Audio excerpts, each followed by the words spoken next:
Good evening. Closer. I have to hold this closer. Good evening, everybody. So glad to see you all here this evening. Can't hear me? Okay, we'll try this again. I have to swallow the microphone, as they tell me. So glad to see you all here this evening. I thought, get the right. I thought we have Jennifer. You still can't hear me.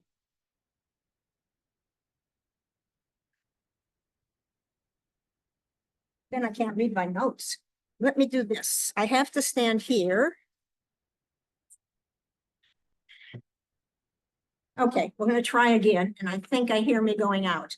Okay, we have Dr. Meeks here tonight from the U.S. Geological Survey to talk to us about bedrock geology and what it means regarding our drinking water. And just to give you a little background, Jessica actually has quite a background in the You keep talking. in the topic. She got her degree at the University of Neuchâtel in Switzerland, where she assessed and modeled the impacts of climate change on groundwater removal. And I think that's right what we're here to talk about tonight. Her research was done in regard to a United Nations project at the time. And Jessica also serves on the faculty of the University of Maine School of Earth and Climate Sciences. And as Jessica mentioned, topography matters, and I think Jessica's going to help us learn why and how our topography is going to affect our groundwater. So just as a side note, before I turn this over to Jessica, we've getting a number of questions.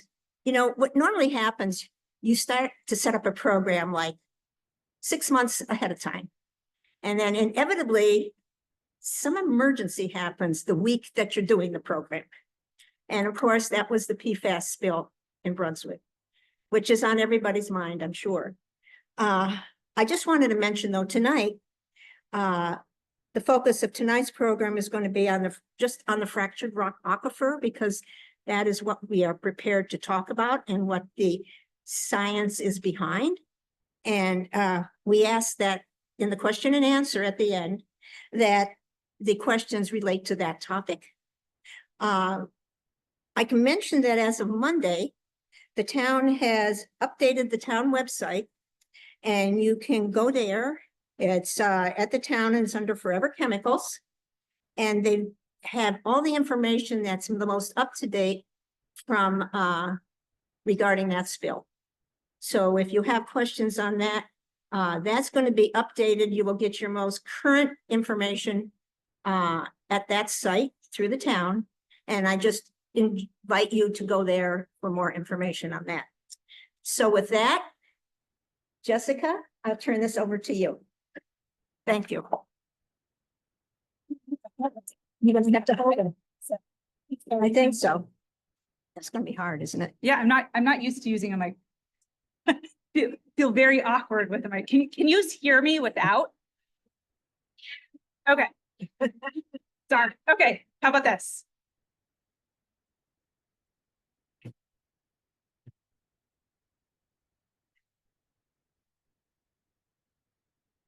This makes for a very natural presentation. There we go. There we go.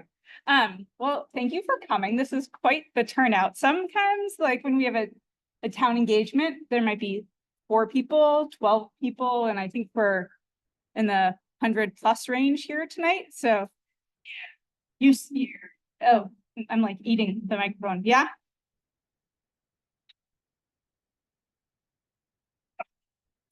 It's so awkward. Okay. Okay. Well, thank you is this better? Okay. Okay. Okay. Well, thank you for coming. So as mentioned, I'm a hydrogeologist with the Maine Geological Survey. And at the Maine Survey, we are a non-regulatory body of the state government. What we do, we serve as experts on our subject matters. We have a bedrock geologist, a surficial geologist, we have coastal and marine geologists, and we serve as a resource for other departments and for constituents around the state on whatever the given earth science topic is that you would like to have addressed. And so I'm a hydrogeologist, and my background spans everything from karst hydrology, which is caves, to snow hydrology. I'm the person in charge of the snow survey for the state, the New England Snow Survey. If you've heard of that, that's my baby too. And I have been with the survey just for the past year. So prior to me coming on board with the survey, we really didn't have the resources at the survey to look into saltwater intrusion in coastal environments, and it wasn't as much of a concern a number of years back. But now that's come more and more to the surface, and so this is a mutually beneficial meeting here, in that one of my objectives for connecting with communities is to help identify wells that are out there that we might be able to use for monitoring down the road. And I'll touch on that later in my talk, but just to kind of plant that seed. So thanks for coming. And also, since this is a community engagement, I'm assuming you're coming from a broad swath of backgrounds. And so to start with, I'm going to just be covering basic hydrogeology and really what the geology is of Harpswell, so that we're all on the same playing field and we all have the same vocabulary. And when I say water table, you know what I'm talking about, and then your neighbors know what you're talking about. And so we're all on the same page. So to start with, we have the water cycle here. We have precipitation that falls down, and then we have losses that go back up to the atmosphere as evaporation, transpiration, which is the off-gassing from plants, and sublimation, which is the vaporization of water from snowpack. And then we have infiltration, and that's the water that actually enters the subsurface. And then we have surface runoff. Okay, so those are the main components of the water cycle. And what we have here is a kind of idealized cross-section of what the land surface might look like. So precipitation falls, it passes down through the vadose zone, which is the unsaturated zone, vertically with the gravity. And then once it hits a point where all the pore spaces or fracture lines are completely saturated with water, that's when you entered the groundwater. And that interface between unsaturated pore space and saturated pore space, that's the water table. Okay, and that goes up and down with time depending on the inputs and the withdrawals. It's like an economic water balance. Okay. And so when water hits the water table, it then will flow in the general direction of high elevation to low elevation. So we'll follow the potential energy, and usually that mimics the surface topography. And I touched on this with one of the people out here, usually, not always, but at the regional scale, definitely. Okay, so not all groundwater is actually part of an aquifer. An aquifer is an actual term that's used to define a water-bearing geologic formation. So it's a geologic rock that has enough porosity in it, cracks, fissures, pore spaces, whatever, that can hold water that's of a usable volume for a groundwater well. Okay, so groundwater and aquifer are two separate terms, and an aquifer is usable water. Does that make sense? Yeah. Okay. Similarly, you can have a groundwater, a rock body that has a lot of pore space in it that can hold a lot of water, and it might not be an aquifer because the water doesn't come out easily. So like if you live in parts of central coastal Maine, there's something called the Presumpscot Formation, which is principally made up of clay. Clay has a high water holding capacity, up to 50% of its volume can be water. But clay has the ability to bind water molecules to the actual clay particles. And so the water gets kind of trapped in there and the water doesn't come out easily. So you can have a high water holding capacity, but a low permeability, which is the ability of water to flow through. And similarly to clay, if you have like a granite or something that has fractures in it, but those fractures are not connected, the water won't flow through the rock system very readily. Is that kind of aligned? Yeah, okay. So there are principally two types of aquifers here in the state of Maine. And the first one I'm going to touch on is sand and gravel aquifers. And Those were left as depositional units from the retreat of the last glacier, principally. And so for mapping purposes, the state is broken up into grids that are called quads or quadrangles. And what we have here are 3 of the grids, and the maps significant sand and gravel aquifers in your vicinity.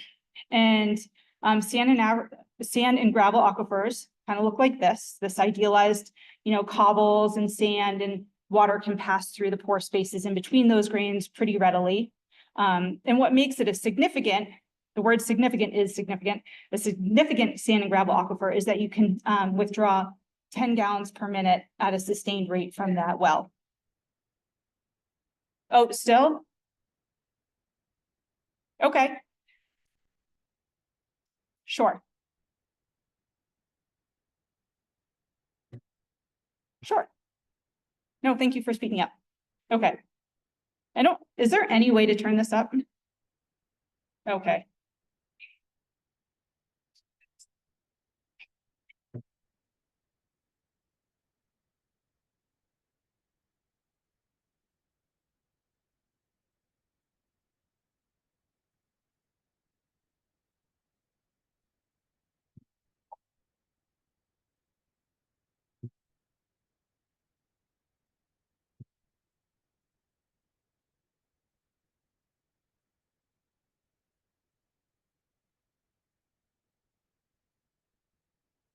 Could I propose that the people in the back pick up their chairs and move up front? Is that an option? We can take a pause and kind of shuffle around. I don't know if that helps.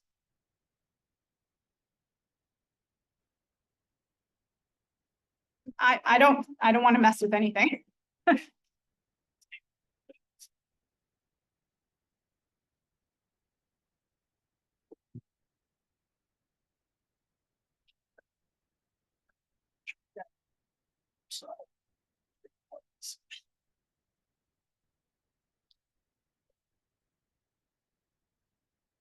course, this thing has no wheels, which is insane. I don't even know how they got down in the first place.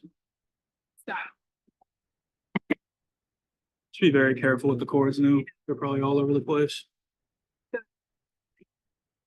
Yeah, it's fine. As long as it's on, I'm not gonna question it.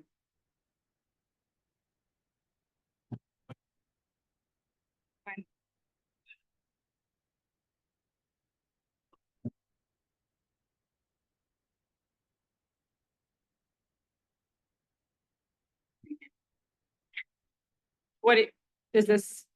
How does this sound?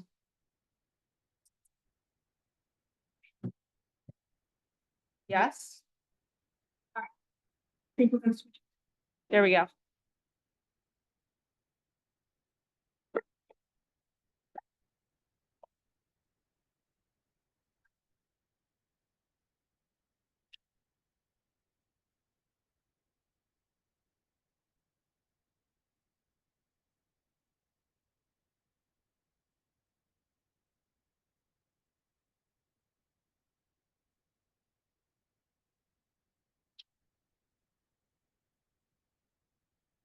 Let's use this. Let's take this. Good.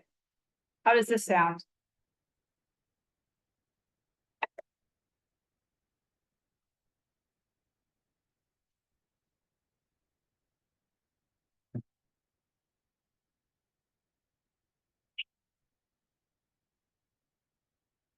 But it's the Zoom.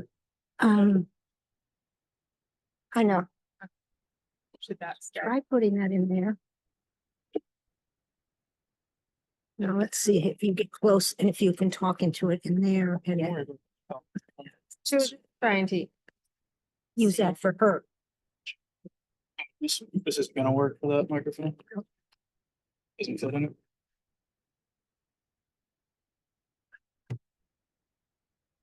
Honestly, I think we're kind of at the point where we just gotta tell you. Yeah. Well, but that's. Cause I could turn it up, it's just gonna Yeah. be really bad buzzing. I just feel like that complain can't- about Yeah. Yeah, you can't tell people to deal with it, so. that. I mean, I can, I know you can. but I can't. I can't. I'm sorry. How much more can we move this? Not much more, because that's gotta be connected to the TV. Gotcha. So we'll just move, let's just go. Yeah. There's not much more we can do. Let's do the best we can. But we'll put this closer because somebody did say on Zoom that they could hear you that Oh, well. okay. So, All right. Okay. So we're gonna do the best we can. Unfortunately, I'm sorry people can't hear. We're gonna do the best we can with what we have to work with. And we suggest that you're going to have a recording of this meeting later. And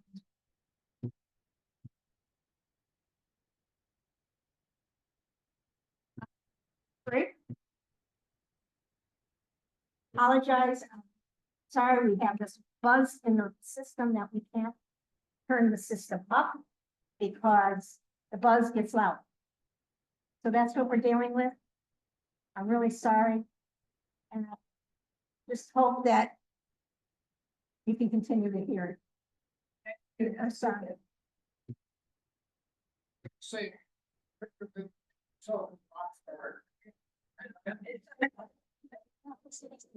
We're in post-COVID days. That's not happening. My mouth is not touching anything. No.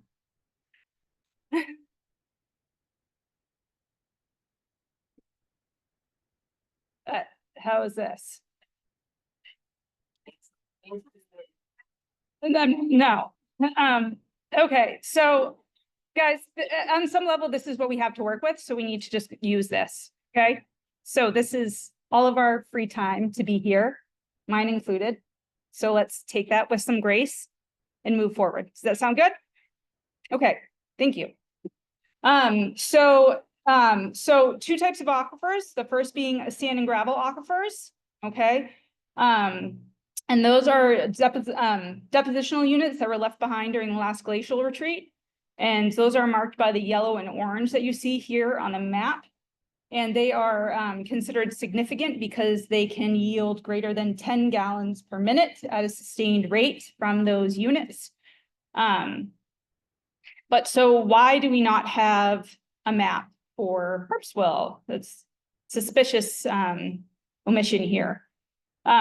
So my predecessors at the Maine survey went out and they did not map any significant sand and gravel aquifers on South Harpswell, Bailey Island, or Orr's Island quadrangles. So unfortunately, you are not blessed with one of these high yield units. There may be small segments of sand and gravel deposition around Harpswell, but they have not been identified. So if on your lot you happen to say, oh, well, we have some here, you know, maybe that's just something that wasn't tapped into during that historic mapping event. So what other superficial geology do we have on this area if we don't have significant sand and gravel deposits?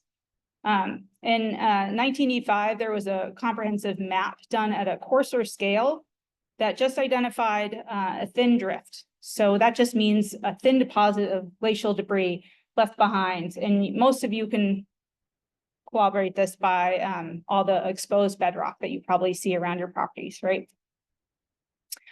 So we do have a superficial geologist working on creating a finer resolution superficial maps around the state, but she has not made it to this section of the state. She is one person covering the entire state of Maine and covers one quadrangle, maybe two a summer, because there's so much to get into. So that's something to look forward to down the line, and it is kind of up on her list. So in the next few years, I think she will get to this area, which should be illuminating. Okay. That said, Harpswell is likely to have similar superficial deposits to the Freeport quadrangle, which is just west of here, with types of shoreline deposits, some Presumpscot formation, which is that clay that I mentioned earlier, and some till and some thin drift areas.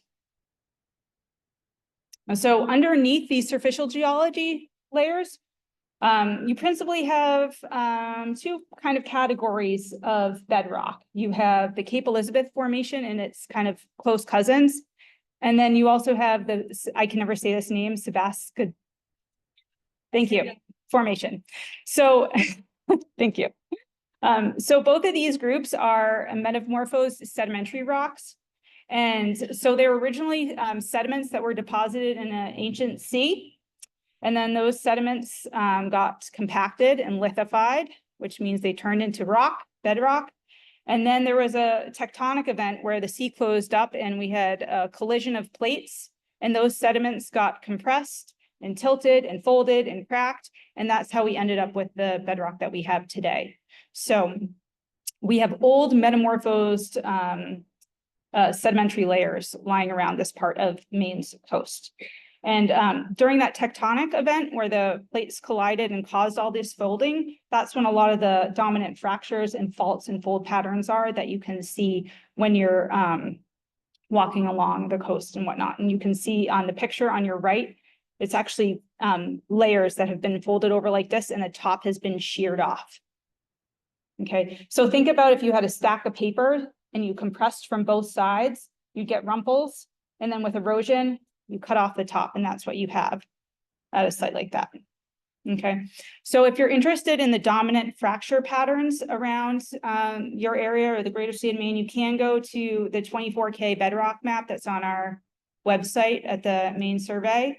And you can look for these strike and dip directions, and that'll show you the kind of the orientation and the angle that the dominant fracture patterns are for your area. So why am I getting into the geology in such detail? This is really just setting the stage for your water resources, the holding material for your water resources. Harpswell residents get all their usable water from groundwater wells that happen to tap into one or more water-bearing fractures. Water-bearing being operable, right? If you have a fracture with no water in it, it's useless to you. And while there is a dominant trend, as is shown in that last map of the fracture orientation and their dip, there is a dominant trend. It is pretty impossible to know the exact depth of the fractures, the distribution of the fractures, how many fractures, do you have 1 or 7, a cluster of them? How interconnected are they? You really don't know that until you go in and install a well. So this is what a general bedrock well will look like. What they do on the picture on your left, you see a drilled bedrock well, and there's casing that extends down into the bedrock. And then below the casing is just an open hole in the ground. And so the drillers will go down and they'll drill until they've encountered enough fractures that are dripping out water that they feel like they're going to generate a significant enough volume of water that's going to serve your property, whatever it may be. And so the image on the right is a more detailed image that shows a submersible pump, which is where the water gets sucked out of, and then it gets routed up and passed through a pitless adapter over to your home. That's generally how it is configured. So now that we've talked about kind of the lay of the land, literally, I'm going to get into saltwater intrusion a bit. So what happens when freshwater meets saline water? So here is an image of the Fraser River, which is in the Strait of Georgia in Vancouver, BC. And you have, too far. This is where fresh water that's full of silt, that's the foggy colored water, meets the clear blue ocean water. Okay, and it looks like the bodies of water are not mixing. And so if you were to kind of envision what it would look like in the subsurface, you might kind of think it looks like this. You have fresh water, salt water, and they're just kind of going along next to each other. But that's not actually the case. Fresh water rises up over the denser salt water to create a slanted mixing zone under the surface where the mixing of the two waters occurs. And here in Maine, our coast looks something like this, where you have a rock that hosts the aquifer, which is in direct contact with the ocean. And the fresh groundwater from higher elevations comes down to the lower elevations with gravity to the base level, which is the ocean. And then the mixing of the two waters does not occur out in the ocean. It actually occurs beneath the rock in the aquifer, below the aquifer. And this is a result of density differences between freshwater and saltwater. So the saltwater is denser, so it actually intrudes into the rock formation as a lens that extends underground into the land surface. That transition zone, or that mixing zone between freshwater and saltwater is called the zone of dispersion or the transition zone. And that's where most of the chemical mixing occurs between the two types of water, because they have very different chemical profiles, and the constituents that are dissolved in them can be totally different, as was evidenced by that Fraser River photo. So not Maine. Places like the Barrier Islands, the Carolinas, Cape Cod, where most of the saltwater intrusion studies historically have taken place, were in these sandy, nice, uniform settings. And what's beautiful about that for them is that when the transition zone moves inward, it does so in kind of a uniform way. And it's called homogeneous and isotropic movement of water through this parent material. Unfortunately, that's not the case for us, because we here in Maine have fractured bedrock. So these fractures in the joints, they fully control the transport of groundwater and are variable in the density and the thickness and the interconnection. And this means that the rate and the spatial distribution of the migration of that transition zone is not this nice front moving inward. It kind of snakes its way along the connected fracture zones. So it's really, really, really difficult to predict exactly how that saltwater mixing zone is going to migrate through the subsurface, because we just can't see into the ground in an ideal way. Saltwater finds its way to a well via a single fracture in this graphic, okay? But you can have a neighbor go in and put a well 200 feet away, drill it down to the same depth, and they might not hit that same fracture that happens to be connected to the transition zone, and they might only be connected to some other fracture zones that are not interconnected with the saltwater. So really putting in a well, there's a gamble to it of like where you're going to hit on this interconnection.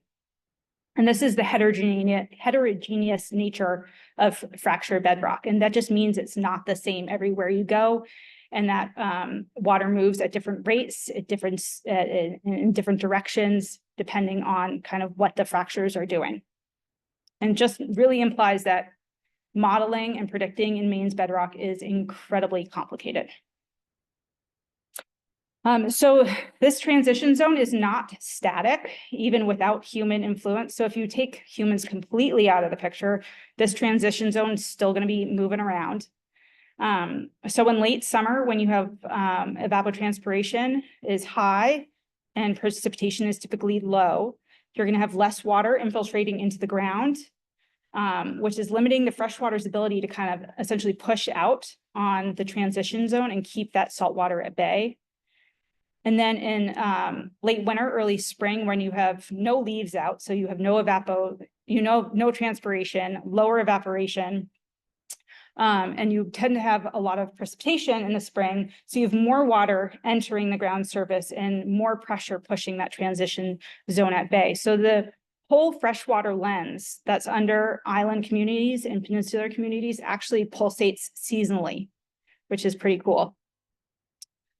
There's also a tidal influence on the transition zone. And this is my colleague, Ryan Gordon, who's now the head geologist at the survey. And he's the other hydrogeologist who's been with us for, I don't know, 8-10 years or something like this. But we have a monitoring station out on Allen Island that's owned by Colby. And they have allowed us to instrument a well out at this site. And the monitor that we put down over the last year has been measuring conductivity of the water. And so you can see from this orange straight line at the beginning that it's fresh water. It's nice, clean, fresh water. It's a little bit salty, but it's potable. And then you see it dip down and go back up. The reason it dips down and goes back up slowly is because there was a rain event, and atmospheric water is even has an even lower electrical conductivity than groundwater. So what you're seeing there is a pulse of influxing rainwater into the groundwater body. And then when you look at the blue line, you see this going up and down. That's actually the tidal flux. So when you map the tidal cycles on top of this, they're very coincidental. So what you see here is proof that the freshwater lens, so the monitoring device was in the freshwater lens, it was not in the transition zone. The freshwater lens is going like this twice a day with the tides. So it's ultimately influenced by the lunar cycles as well, which is also pretty cool. And at the so some other notes. The greater the tidal amplitude, the greater amount of mixing that you have at the transition zone. Because if you think about the amplitude of a tide, if you have a small tide, you only have kind of this much variation of force that's being pushed into the subsurface of the ground. But if you have a greater tide, you have a greater amplitude, a greater force in a shorter period that's kind of causing mixing along that pathway. So there were some hydrogeologists a number of years ago that observed that there is this freshwater lens that kind of perches on top of salt water. And they noted that for every foot above sea level that they found the water table, it seemed that there was 40 feet of fresh water below that. So that's this principle here. And really what that means is that if you have, for example, 3 feet if your water table is 3 feet above sea level, you'll have 120 feet below sea level of fresh water. And when you add those up, you have 123 feet in theory of fresh water sitting above that saline transition zone. So you can kind of gauge how much water you should have below you by how high your water table is above sea level. And again, this is a principle that plus or minus, it's not a hard rule, but within that range, you should find. So this is meant to be a little bit of a joke because it's a little overwhelming, all the things that we have kind of to work with. But so ultimately we have a lot more people and we have warmer temperatures than we did 50, 100, whatever years ago. So those are kind of our two dominant challenges.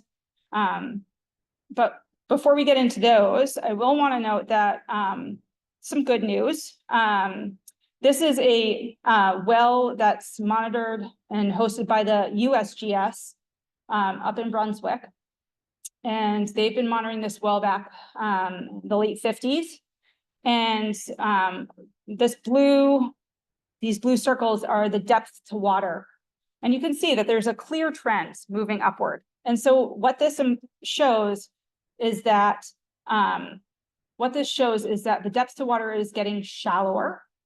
And since we know that there aren't fewer people here since the 60s, and people are generally using more water now than they used to, it stands to reason that increase or decrease in depth to water is a result of increase in precipitation. So we actually have more water falling on us now than we used to, and that's showing up in our water records, which is really interesting. So we have more than we used to, which is great. But so projected impacts from sea level rise. So sea levels kind of come up. So we have inundation, which is the coast kind of eking inland. And then we have intrusion, which is that transition zone eking inland also. And so with sea level rise, it's expected that both of those things will occur. And so I don't know if this is the Nature Conservancy has done this really cool, map.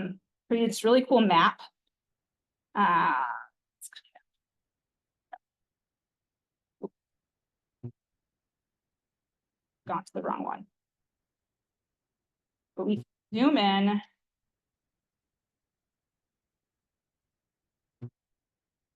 And you can open this up and you can play around with it. It's quite interesting. And you can look at what sea level will do at 2 foot rise, 3.3 feet, 6 feet, and you can see all the different scenarios of inundation. And then you can also, they have another map somewhere on here that'll show where, where'd it go? Was it on that?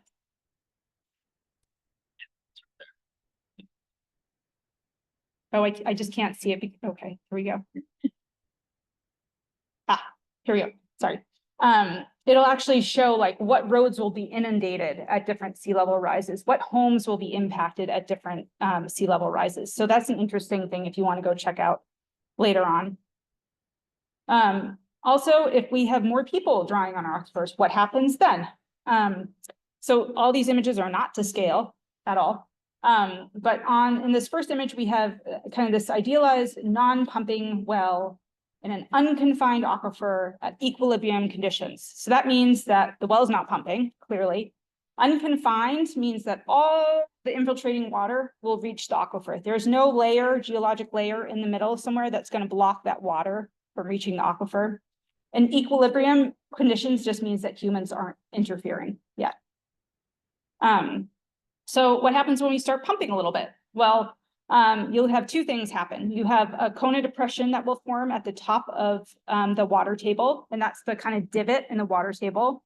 And that's implying that the water is getting drawn down around it.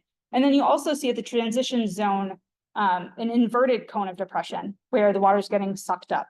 So at this point, the person's pumping, but they're not pumping enough to really impact that transition zone. And so they're still drawing in fresh water. And if they intermittently pump, they should be fine.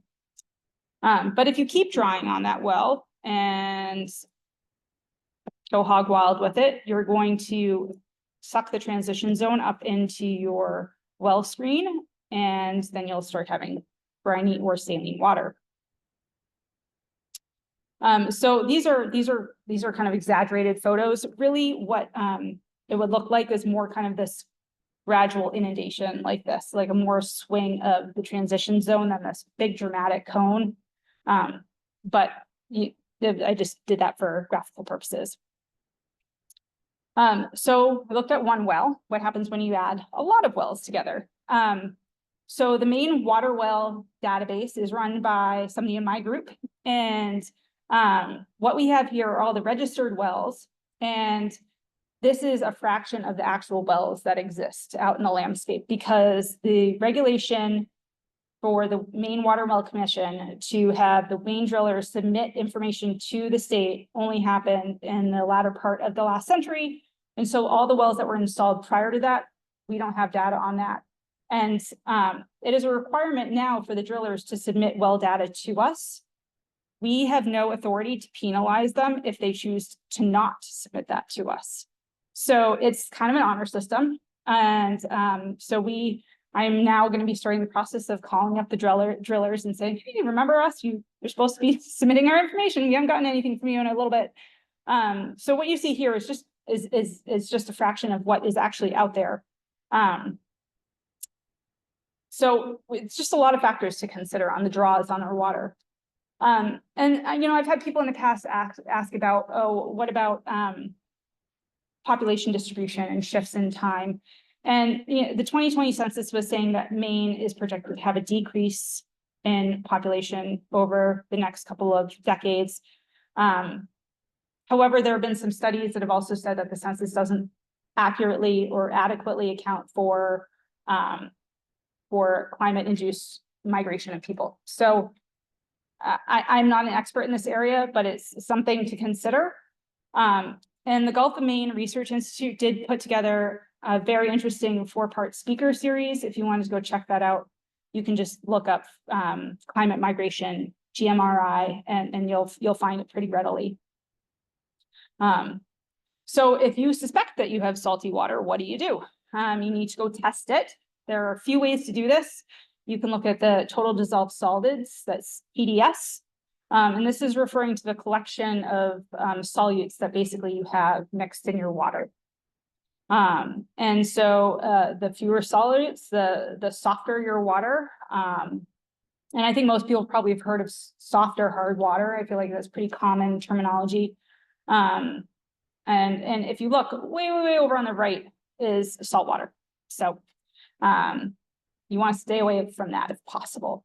Another way of measuring salinity in your water is looking at the electrical conductivity of the water. The more solutes you have dissolved and floating around in there, the more current is readily going to be passed through that water. And so the the higher the solute content, the higher the electrical conductivity. It's kind of a direct relationship there. And so just to note that sodium chloride is not the only thing that's floating around in your water. You have a whole host of different compounds and minerals. And so when you're looking at salinity, you're kind of looking at the soup of it, not just sodium chloride. So how does my group fit in with all of this? I get questions pretty regularly of, is saltwater intrusion occurring? If so, where? And how will sea level rise accelerate, exacerbate saltwater intrusion? Can my coastal community support more people coming in here and putting in more wells? How do we stop development because it's going to cause saltwater intrusion? I get comments like this pretty commonly. And my honest answer is we don't have a solid grasp on what's happening along the coast because we just don't have the data.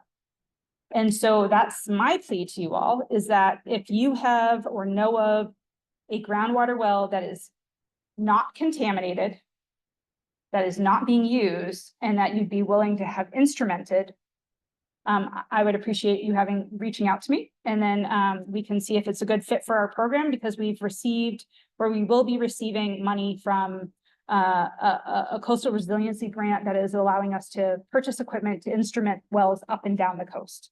So this is something that's very active program for us, but we don't have the funds to actually install the wells. So that's why I'm looking for community partnership on this front. So if you have any interest or you know of something that would be appropriate, please reach out to me. But so what will we do, or how will we collect the data? We can either put in one-off samples, just go and collect a grab sample, or we can install continuous monitoring. Some of the systems are telemetry systems, which actually transmit data in real time via satellites. And then what do we do with that data? Well, the survey has a very established pattern on this front where we've collected snow water equivalent data across the state, and we've taken that and we've created maps and looking at snow depth as it transpires through the season. And so we could do something similar to that, or we could follow what the CDC, the state CDC does, and aggregates data by county or by town and then produces maps in that way. So we would like to collect data in a way that is useful for the community while also protecting individual property owners' privacy. So that's my groundwater monitoring well plea, and move on from that. So saltwater intrusion adaptation strategies. So I've been at this role about a year, and I've only been on this kind of saltwater intrusion stuff for the last few months. And British Columbia has been on this for years. They have their ducks in a row and have done an excellent job of creating literature and management strategies. And I won't read through all of these. And this presentation, I think, will be made available if anybody would like it down the line. But I think the principal component is the third one. Practice water conservation. That first 3 words there. So when we're looking at the Harpswell community, generally around this area of Maine, you get about 46 inches of precipitation a year. About 50% is lost to runoff. So that's just bluffing off the surface and going into your surface water bodies, rivers, the ocean. 30 to 40% of that is lost to evapotranspiration, never even really goes into the ground. And so we're left with about 7 inches of precipitation to actually replenish our aquifers. The average person uses about 55 gallons a day in the US. And so multiply that by the numbers of days and residents that we have here in Harpswell, and this is 100,000. That's a lot of gallons, right? That's being used. So when you look at the infiltration of the potential infiltration of Harpswell versus what's actually being probably used by the residents, there's still more water than is being used, which is great. That's how you want it, right? But I think that there's a big asterisk to that, because when you look at the population distribution along the peninsulas, they are not uniform. You have big clusters in certain areas. And so those areas are going to be harder hit and are going to need to conserve water more than if somebody has 10 acres kind of up in the northern part of the peninsula where it's wider. And that's just the reality of it.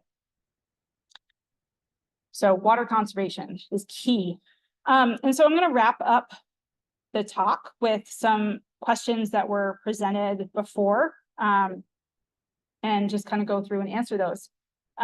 So somebody asked about the wells, and really, what I can say is if you have private well information that you find to not be in our database, feel free to reach out to me and share that data, because I can have that loaded into our system and to bolster that. And then the second question is, how do we calculate if volume of water used is mining groundwater or is imbalanced with nature's recharge in the Bedrock aquifer? So my first thing I would say is monitor your use. You can put a meter on your pump to see how much water you're actually using. You can monitor the quality of your water. If you see an increase in dissolved solids or the total dissolved solids in your water, something's happening there. And then you can also go in and you can make a simple water balance for your slice of the community. So like in this little slot that I selected for no particular reason, like you could count up the number of homes and how many people are there, and you could come up with an approximate volume of water that's being used by people, and you can back calculate just in the same way that I did how much water is being used. And does this make sense? Should we, as a small little micro community of Harpswell, up our efforts to work on water conservation? Another person asked about the spill, the PFAS. I'm not going to get into PFAS. I do have a background in PFAS. There's some general questions, but I don't know the nuances of what the PFAS program has been doing, because that is not my domain within the state. So I am not up to speed on what's happening there. I just don't know.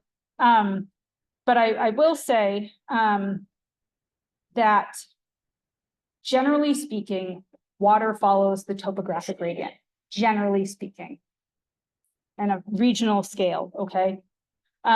If you live on all these peninsulas have ridges along the center of them at some point, right? A point of high elevation. If you live on one side of that ridgeline, the water is going to generally flow down that side in the subsurface. If you live on the other side, it's generally going to flow down the other side. So that's kind of an overarching flow pattern that you'll see in the peninsular communities. You're not going to see water from North Harpswell following down the spine and showing up in West Harpswell. That is not hydrologically possible. You won't see that. So what's happening up north is to some degree independent of what's happening in the middle and down south. I would look at it from a band across the peninsulas if you're trying to kind of figure out what's happening in your little hydrologic world. And also when you start pumping, this is what it kind of looks like. You'll see this cone of depression. So one of the questions was, what's my impact? Like what's my protection area around my well? Well, generally it's around 100 feet from the well is what's advised, to make sure that's clear of potential contaminants. Like you don't want to dump paint remnants 2 feet away from your wellhead. That's a bad idea.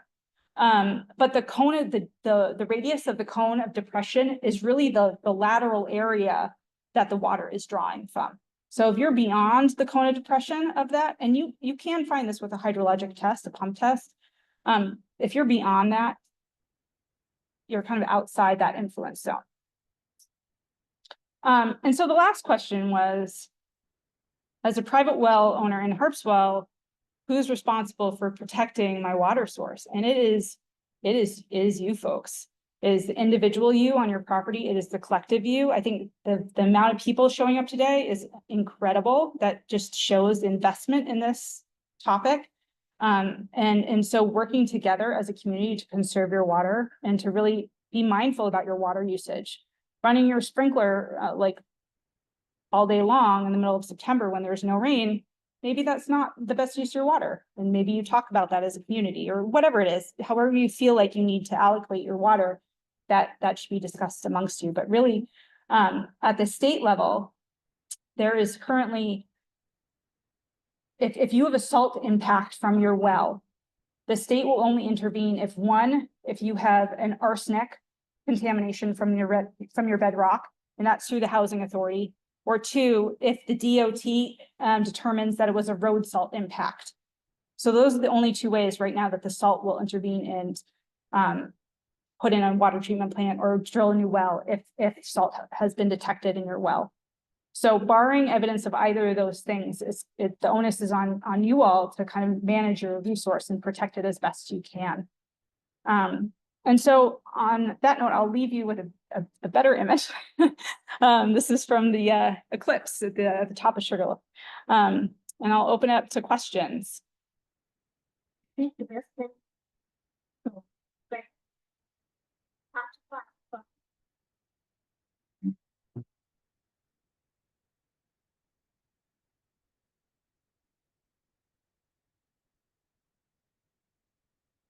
So there's many people on Zoom that are chat, which I will come to the microphone, their questions. We just ask that you try to keep questions succinct. It's questions that want to be asked. I'll also mention, and I'm going to ask Jim, if you would like to have a recording of this meeting, and sign up for the Zoom link. Can we keep it open?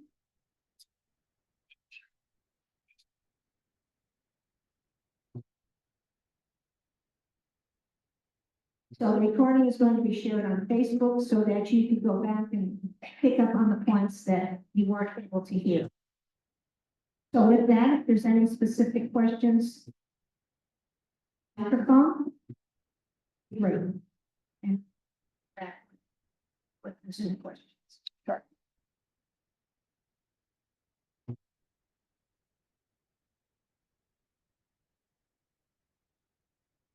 I do want to add something. I should have said in the as far as source protection, water protection, clearly, if there is a contamination spill, that goes beyond regular conservation efforts. And so that's a big asterisk to that comment, that the state steps in, the federal government steps in, depending on where that contaminant comes from. So I'm talking about beyond that, just general on-property conservation.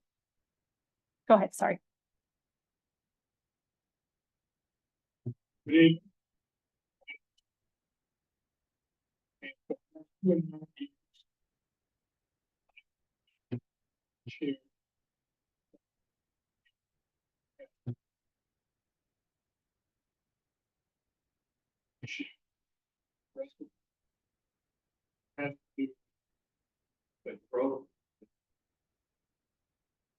Numbers of people for, and obviously water is a critical component of that solution. I'm wondering, given some of the things that occurred, is there any way to predict how many people we can support in this town? How many residents we can support, given our geography, based on what you know about water supply? Is that a limitation that we need to serve? I mean, I would say, unfortunately, like this is going back to my quest for wells to put instrumentation in that we don't have enough data to like adequately advise communities on a carrying capacity. Like we just don't have the data on that. So if you're asking if I can say, oh, you can let 5 more people in or 2 more developments, it's like I don't have the information. I don't have the hard science behind that to advise on that. And that's the challenge that we're at right now, which I know is not the answer that you want. I acknowledge that. But it's where we are.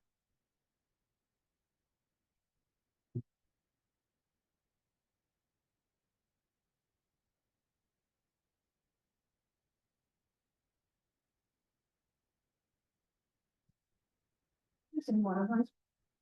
Yeah. Which this is part of the series.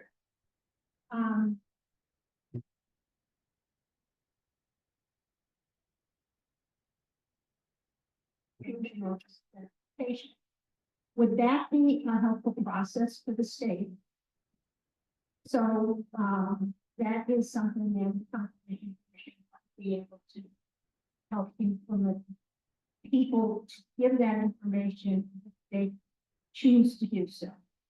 That would be enormously helpful. And this is one of the challenges that we have is that people are really tentative about sharing when they've hit salty water on their property. They don't want it getting out. They don't want it being tagged to their lot and tax number. You know, they want that to disappear. And I understand that. That's not great news when you find you have a salty well on your property. And so frequently when drillers do hit salty water, they don't even record it. We get no notice of that. So we just don't have any of the data identifying where there are salty wells, what the concentrations are in those wells. We don't have it. And that's what we're looking to establish. So if there was a program where people felt comfortable sharing that with the state and we could figure out a way to keep that internal to some degree, like if that was something people were willing to share, that would be amazing. That would be incredible. That's good to hear, and I think perhaps that's something we can work on. Maybe something happens tomorrow, but maybe we can pull something together that would be something that residents give us information about. That'd be wonderful.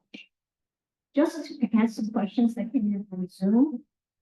This is going to knock a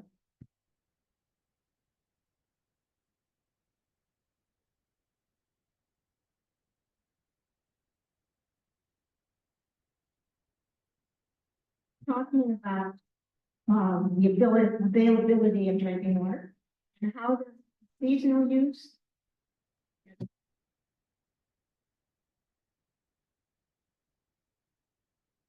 Water intrusion and availability. So when you have an influx into any community, then it doubles or triples or population, whatever it is here. I don't know what percentage of the population, how it increases in the summer. But you're going to have that percentage increase in your water draws. And so, yes, that will impact what's happening in the aquifers. And as far as seasonal use, you know, if one of the strategies that you can do is if like watering your garden is an important part of your routine, you can collect runoff in the spring season and fill rain barrels and put those aside and really like create your own storage for water rather than drawing on aquifer when the demands are higher from the community at large. So there are small things that you can do to help mitigate your personal impact on the higher season.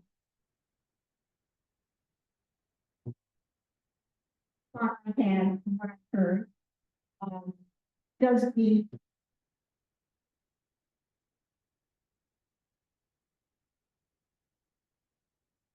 100%, 100%. Like if you're, well, okay, let's get back to a picture. So imagine in this like exaggerated view, if you moved your well, you know, an inch closer to the shoreline, you're going to be in that much more of a narrower part of that lens. So if you can put your well as far away from the coast as possible, keeping in mind you still want it to be further, like at a certain distance from your septic field and any storage like oil storage tanks that you might have on your property, it still needs to keep a distance from those. But if you can move your well inland, that puts you in a thicker part of that freshwater lens. So yes, being at a distance from the coast does help you. question from Zoom? I think this might be.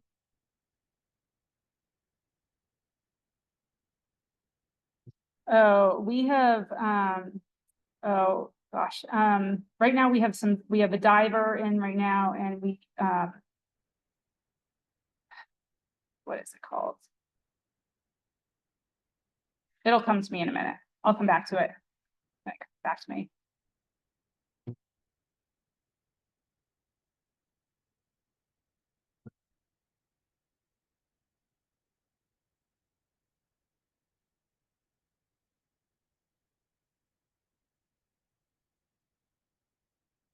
It came to me. It's the in situ telemetry device. The in situ telemetry device is what we're using for continuous monitoring. Yeah. Yes, yeah.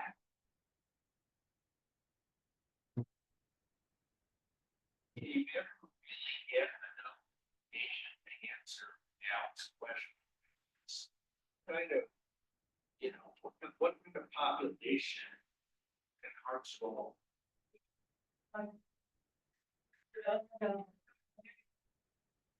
Can there ever be enough information gathered to answer our question of how many people and homes parcel in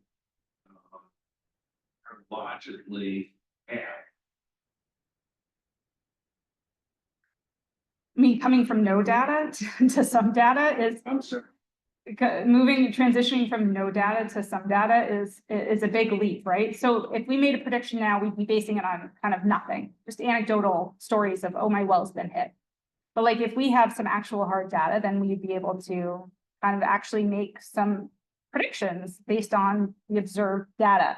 And the more data we have, the better those predictions are. But any modeling effort is always going to be plus or minus some margin of error. And that is just the nature of modeling, that you're taking generalizations about the features of the geology and the features of the aperture of the fractures and what people use for their water. So all of those modeling efforts are always going to be plus or minus some error bar. But the more data we have, the smaller that error bar gets.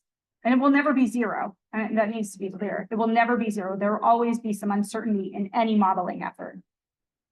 I believe that there was a study based on last plan, yes, I think 2008, that concluded that happened that as a bail should not curtail basically. I have not read that study, so I can't speak to it. But like I said, in that like kind of back of the envelope calculation I did, there is more water available than people are using. That said, the distribution of the population density is clustered at the island. So if you just look at a map and you look at one area has a ton of roads on it, and each of those houses has a well, that area is not drawing its water from up north. It's drawing its water just from there. So it's like, certain areas of the islands, yeah, they probably could sustain. I'm not saying, don't quote me on that, but in theory, with the back of the envelope calculation, maybe it would be fine. But in those areas that are tightly congested, that already have a lot of pressure on them. But again, I don't have solid data to support that. So that is all like speculative. Oops, sorry. Earlier in your presentation, you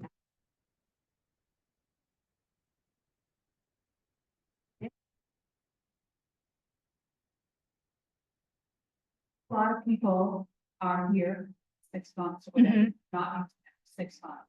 Is that a use?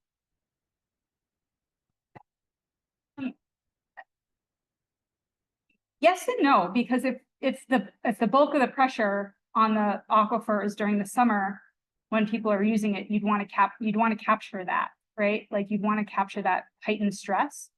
But again, if that was the only thing available, then you take what you can get. Yeah, exactly. Okay. And how would we ask? Just send me a note if you're interested, and then we can kind of talk further and see if it's a good fit. That Thank you. the during the presentation, you mentioned that 40% of the water is lost from bigger programs in development to help people capture some of that impact the effect of water. Sorry. October 30th. What? There'll be a conservation commission presentation. Oh, The best way for water. there you go. I'll defer to the next talk. That I'm aware of now, but I assume that's forthcoming. Okay, what about salty? That be in there. That would be interesting to us, because, you know, it depends on where it is in the salinity spectrum, if it's just a little brackish, or we could instrument that and see how it's shifting over time. And that's really what we need is data over time, see how things are changing. So that is potentially interesting to us. Yes.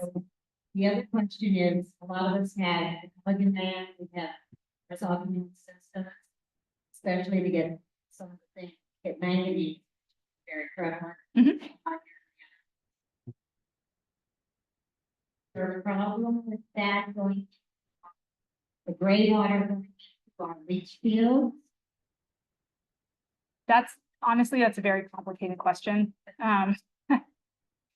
That's,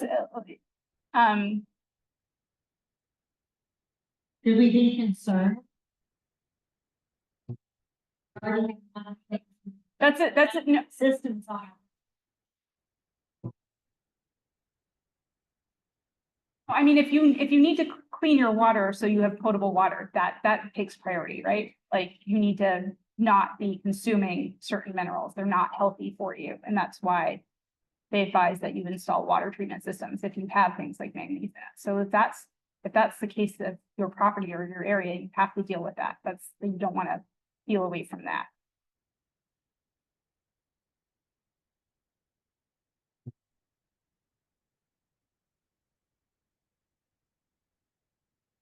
No? No. This should be quick. If you have one well area. Or saltwater.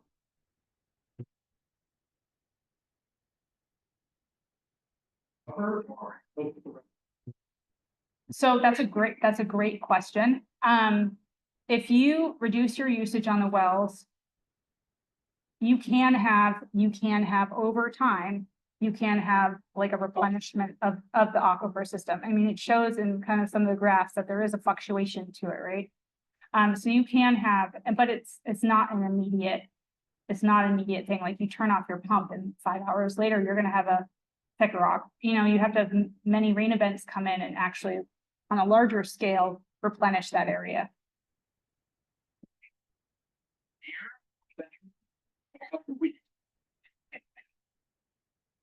I would default to more than a couple of weeks. Mhm.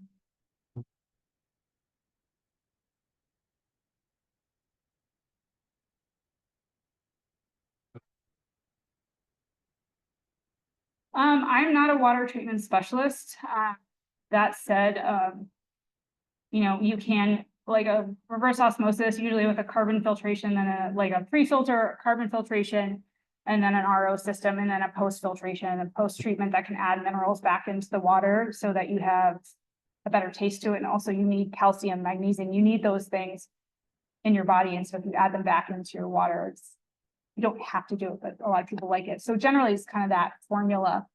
And the cost and the scale of it depends on whether or not you want to just put a treatment point of treatment under your kitchen sink and just treat one faucet, or you want to do your whole house. And the tricky thing about RO systems is they actually use a lot of water. So usually for every gallon that you consume, there's a gallon of water that's wasted in the treatment process. So, yeah, so it's.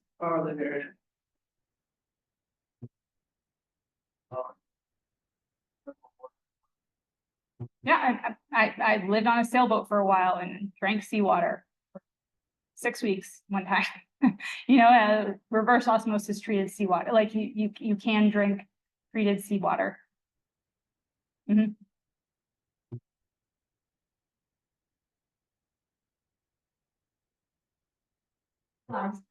In the beginning of the meeting, I did want to introduce members of the Conservation Commission Oh. that put this together. We have Linda Batson, if you wouldn't mind raising your hand. Steve Strachan. Abby Roach. I'm gonna get somebody. Jamie Hart. And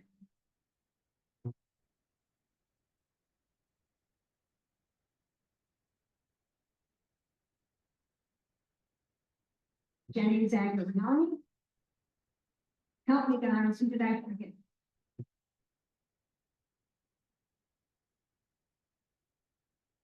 Making those cheese straws. Thanks so much. I think what I've heard, if we do any type of an inventory systems from people, there's going to be a lot of questions that can come up with it. So we will probably design something that gives the opportunity to have 2 months.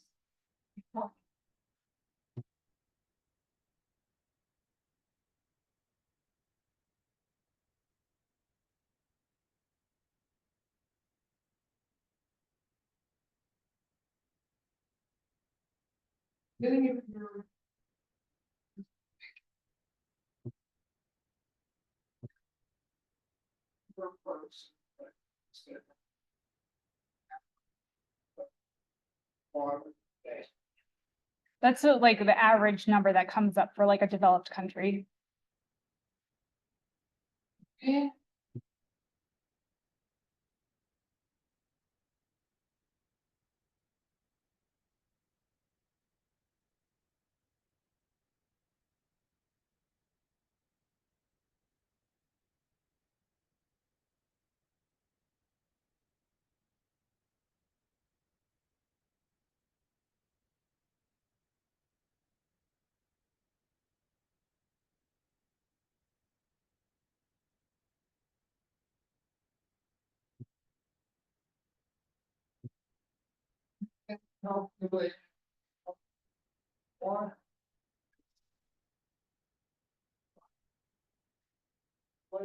Of the census value. Yep.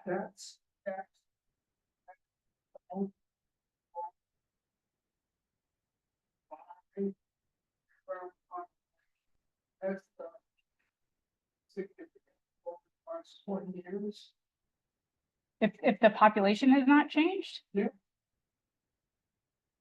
I mean, have your habits changed drastically? Are you using more water? I'd assume. And that's really my question. Water. It's nowhere. But the population.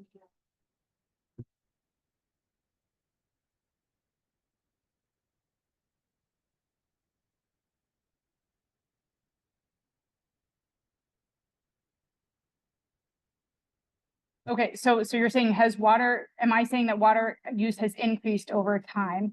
So generally, from like 70 years ago, yes, people are using more water than they used to. Like over time, people are used more water. They just do. You have more appliances, people wash their clothes more, like they're just habits that have shifted over time. But that's.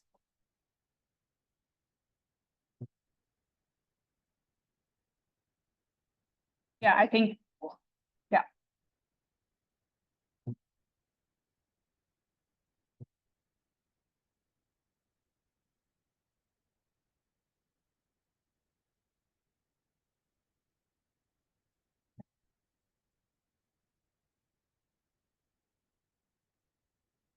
Um, Mhm. and I feel control, is there a way to, access to a well, keep an eye on waterfall, saltwater stuff? So it depends if your unit or your building has a water treatment system in it already. Some of them that do have water softeners, you would want to test the water before it goes through the water softener. So, but most of them have like a spigot after or before rather the treatment where you can sample the water. So if you could find where, if there's any treatment in your property and where it is, you can usually sample it before then, and you can, I mean, any lab will analyze a water sample for electrical conductivity or total dissolved solids. So you can always collect the sample there. As far as renters, you can always, if you don't want to, probably not going to want to put a water meter on the unit, but you can buy like water meters for your shower head. There are smaller units that you install on individual appliances that you can monitor what your water usage is that way too, if that's something that's of interest to you. Thank you. Yep. Thank you all for coming. Still can't hear. No. Okay. I did want to mention tonight, I'm moving on talking to, at least I'm thinking about there are some things that we can do to make our situation better, and that's going to be conserve ways to conserve. We're having another program, October 30th. At this point, that's a Wednesday. One of which is going to be in their program, and it's entitled Precipitation is Our Source of Fresh Water. We're going to be water wiser. We hope to embellish a little bit what we have at the table tonight that talks about ways to save water and how much less water in your home. We hope that you join us. We will have flyers out at the time. At this point, I'm not sure where it's going to be located, but we hope you think about coming. And maybe we can focus in a little bit more on ways that will make